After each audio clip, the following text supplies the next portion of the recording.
These are all the finished blocks from our 2024 to 2025 Time to Bloom Mystery Quilt-as-you-go course. There's 12 applique blocks and 13 patchwork blocks, and they're all quilted together with the batting and the backing fabric. When all 25 blocks are joined together, they'll become a queen-size quilt that measures 80 inches square. Welcome back to Pattern Poole TV. This is part 2 of a 3-part series where I show you how to join the rows of our Time to Bloom quilt together while sharing some tips on handling a large quilt-as-you-go quilt as it grows. Although this quilt is constructed with my easy cover strip method, my techniques of handling a large quilt-as-you-go quilt as it grows can be applied to any quilt-as-you-go method, including all the methods that I teach in my book, the Quilt-as-you-go Companion.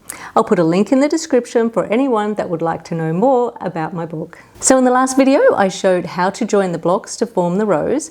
We ran through how to trim the blocks, how to trim the batting from the edges that join to another edge, how to make the cover strips, how to join the blocks into rows, and how to sew on the cover strips to cover the raw seams.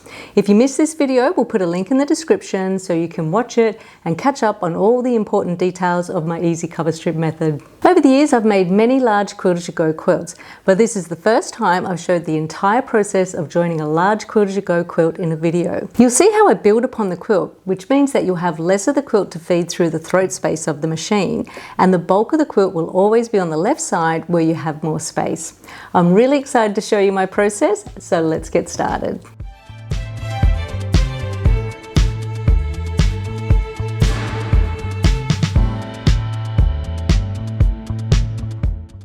With this quilt, I've decided to work from the center out. So take the middle row and place it on your table with the right side facing up. Next, take row 2 and place it on your table with the right side facing up also. Make sure that both rows are facing in the right direction and align the blocks. When pinning the rows together, you will not only need to align the seams, you will also need to align the stitching lines of the cover strips. So place the 2 rows with the right sides facing. Take a pin and insert it through the seam of the top row. Then insert it through the seam of the underneath row. Hold the rows together and insert the pin back up to the top row. Using the same pinning technique, line up the stitching lines of the cover strips. Pinning is one of the most important steps, and taking your time to pin will set you up for success. Once all the seams are pinned, hold the blocks together in between the seams with quilt clips or pins. Then roll up the quilt and head to the machine to sew.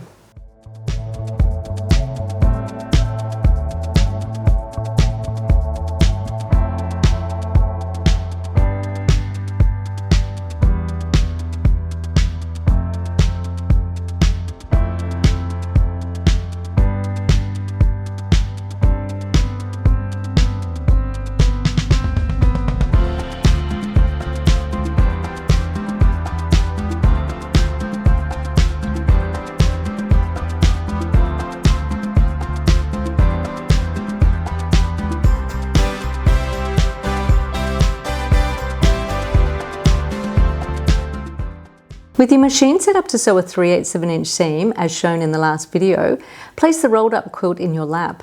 You'll be doing a lot of rolling and folding up of the quilt as it grows, as this minimizes the size of the quilt, making it easier to feed through the machine. As you can see, I've used painter's tape as a guide for my 3/8 of an inch seam.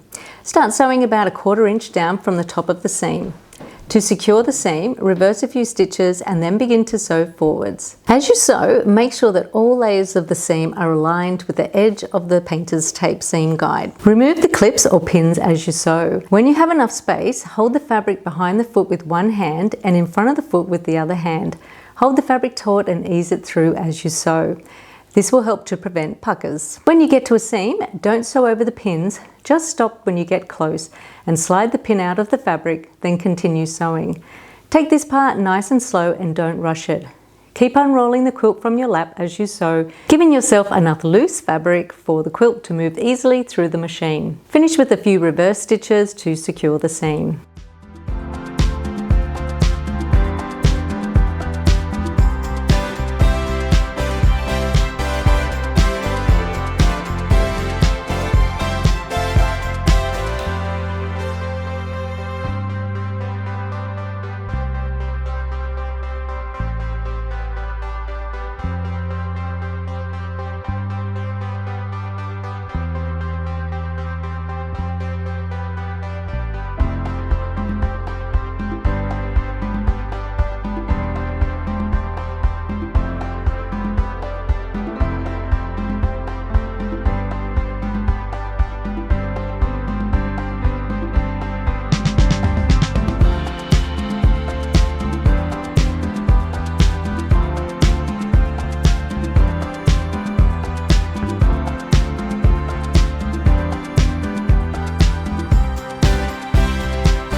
So this is my big ironing board.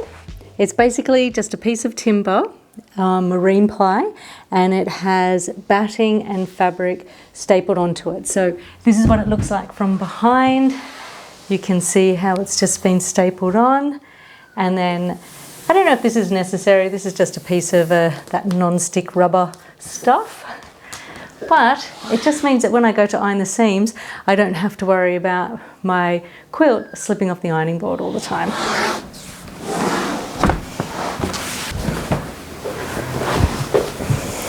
I'm also just putting my regular ironing board at the end just so that I have the correct length for the quilt, but I will slide it along as I press this seam open. Pressing is another critical step as you need to ensure you don't press creases into the seam. So pull the seam apart and press it open in preparation for the next step.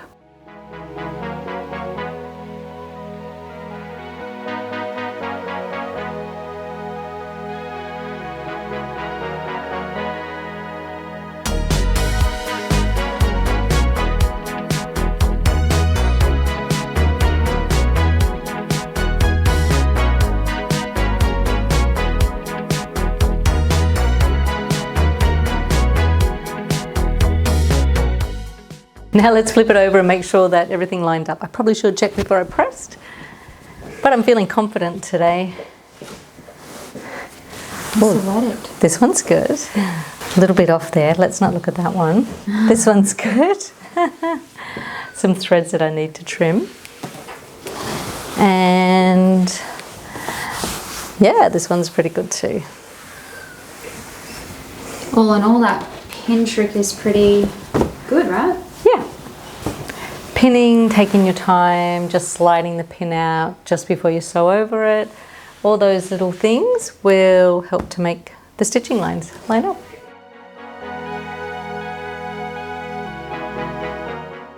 Now that you have pressed the seam open, grab a ruler and a marker that can be easily erased from the fabric.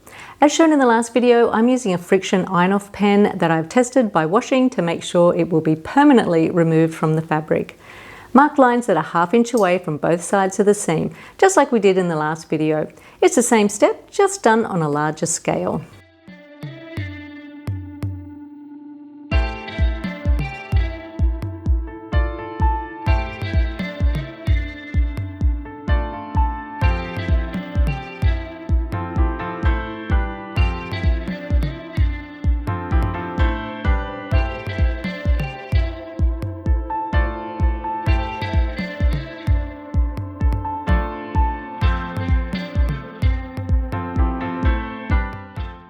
So this is the part that I want to show everybody. A lot of people get worried about this, but where the cover strip finishes 1/2 inch away from the edge on sections that are going to join to another section,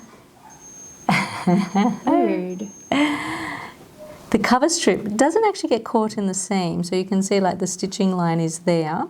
But when you press that seam open, it's really well covered underneath that seam when it's pressed open. And then when the cover strip goes on, it's even more secured again. So it's very safe, tucked inside the horizontal cover strip. So no raw seams? No raw seams. To help hold the cover strips in place, I'm using Elmer's school glue. So apply dots of glue to the seam allowance.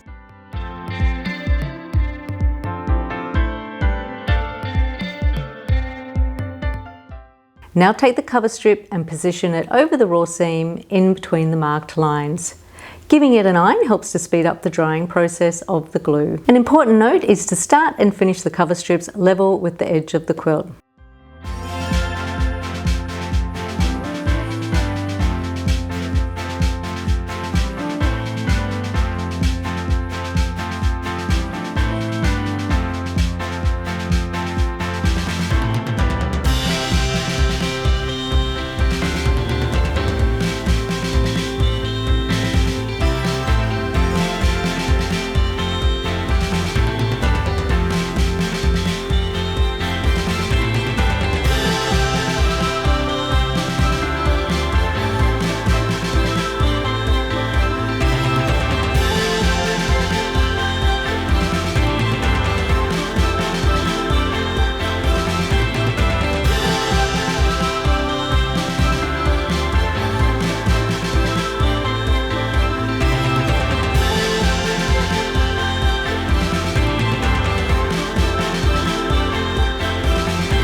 So sometimes you'll get some frayed edges sort of poking out outside the cover strip. So rather than trimming them off, all you have to do is just scrape them underneath the cover strip, and then they'll end up being caught in the seam. So here's a little bit here, just scraping them underneath. It's a lot easier than trimming it then, isn't it? You'll be there all day if you try and trim them. Now fold in both edges of the quilt to minimize the size, then roll up the end of the quilt and head to the machine to sew.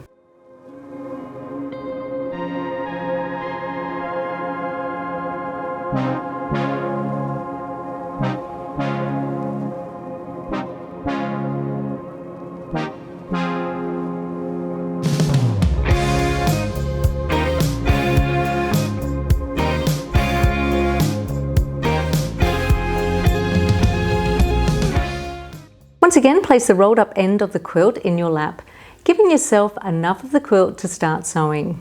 To sew on the cover strip, I'm using my stitch in the ditch foot with the needle positioned slightly to the left side of the guide. This will give me a guide of 2 mm or slightly less than 1/8 of an inch. Start with a small reverse stitch and begin sewing down the right side of the cover strip. Unroll the quilt from your lap, giving yourself a loose section of the quilt so it will move through the machine with ease. When sewing the cover strips on a long seam, it's important to stop and start regularly to readjust your work. This will avoid the quilt pulling tight as you sew, because when the quilt is restricted, you'll get small or uneven stitches. I find rolling the quilt up and unraveling it as you sew an easy method that will result in even stitches. This part isn't about speed, it's about taking your time to slow down, readjust, unroll and work in small sections. You will see me doing this a lot in the next part of the video as the quilt begins to grow. Make sure you have plenty of space behind your machine so the quilt can continue moving, as restrictions from behind the machine can also create small stitches. To help with this, I placed a small table behind my sewing table to allow the quilt to flow through whilst I sew. If you have a small table at home, such as a card table or a small camping table, you could do the same thing. If you have a small sewing room, perhaps move to the dining table to join the rows together. Once you reach the end, finish with a little reverse stitch, then pull the quilt backwards towards yourself, rolling it up again. Place the rolled up quilt on your lap and move the needle position to the right side of the guide to sew down the left side of the cover strip. Do the exact same thing, unrolling and sewing a section, unrolling and sewing another.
It gives you the option to really add a lot of detail.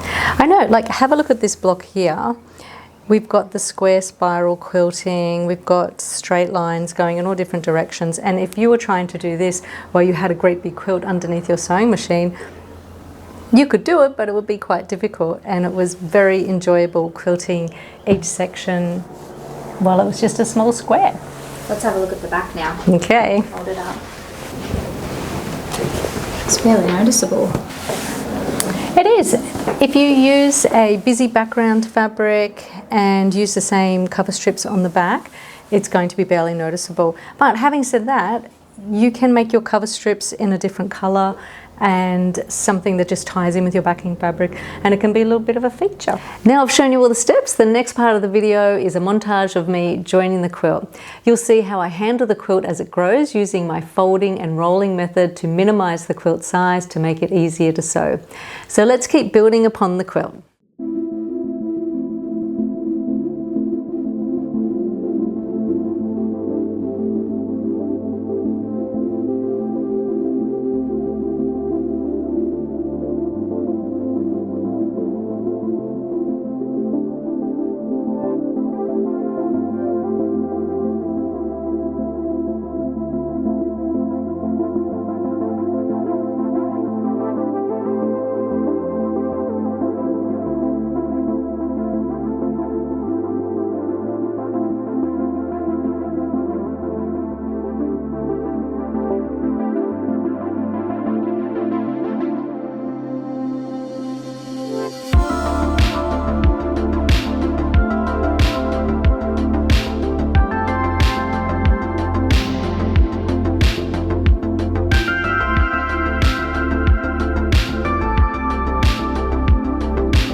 Row 3.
Okay, so I call this the bubble. When I unroll, and then I have this bubble of fabric here, so nothing's going to pull tight when I'm sewing, everything's going to flow through nicely. So make sure that you have plenty of loose fabric in the bubble and use your hands to pull apart. So pulling your work apart and then pushing towards the foot, or easing, gently easing.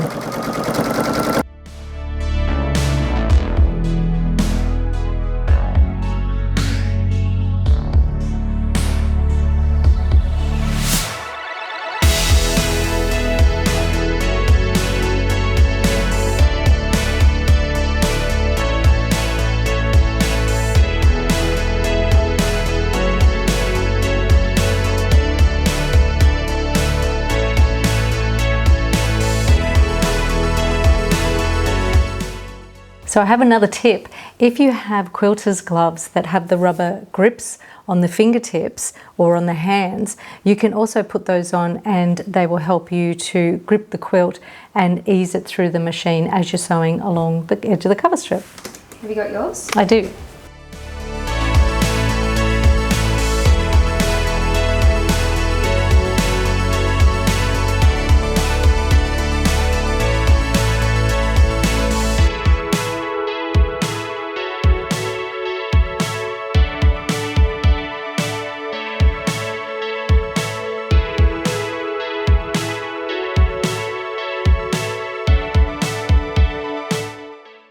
So now I'm just going to slide the quilt back whilst it's still folded on the edges, and start rolling it up just in the same way. And then I'm going to position my needle position on the right side of the guide, and I'm going to sew down the left side edge of the cover strip. No turning, just coming from that edge again. And if you don't have a guide on your foot, really it's just a matter of finding any kind of marking on your foot or just judging by eye, and you're just sewing on the opposite edge of the cover strip. So just straight lines all the time. And making sure that your quilt can always just move underneath the machine freely, because anytime it's restricted, that's when you're going to get small stitches, and you want to try and keep your stitch quality nice and all the same stitch length as you're sewing on the cover strips.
So back from lunch, we're just going to finish sewing on the last 2 rows.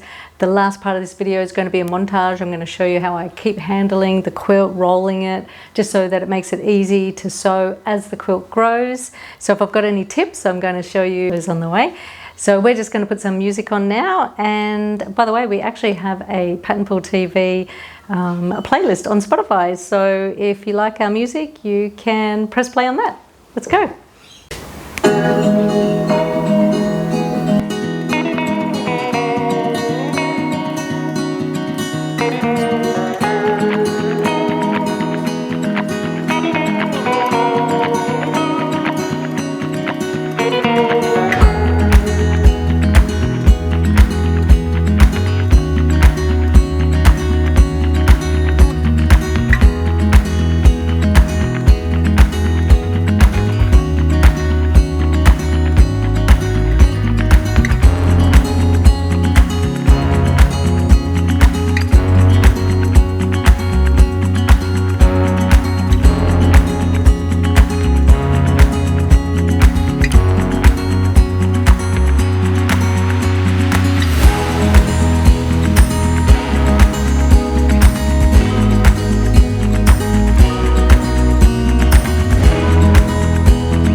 Someone who knows what is to come, 'cause the future's so deceiving.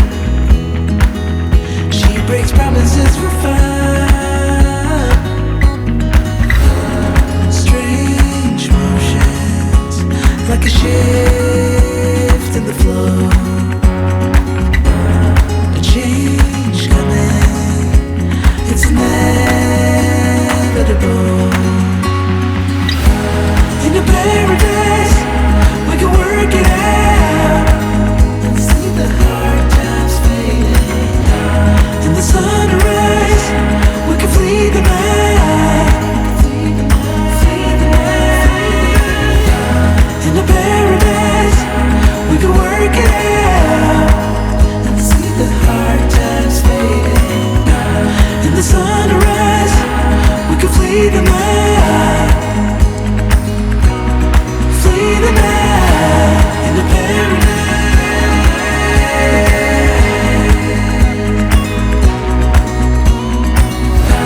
We can flee the night.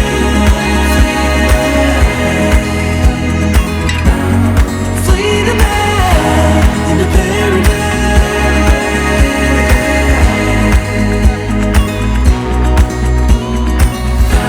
We can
So I really hope that you enjoyed this video, and if you enjoyed it, can you do us a favor? Perhaps like and subscribe and share it to a friend. And don't forget to watch out for our next video where we're going to add a quilt-as-you-go border to make our queen size quilt into a king size quilt. Thanks for watching, everyone. Bye.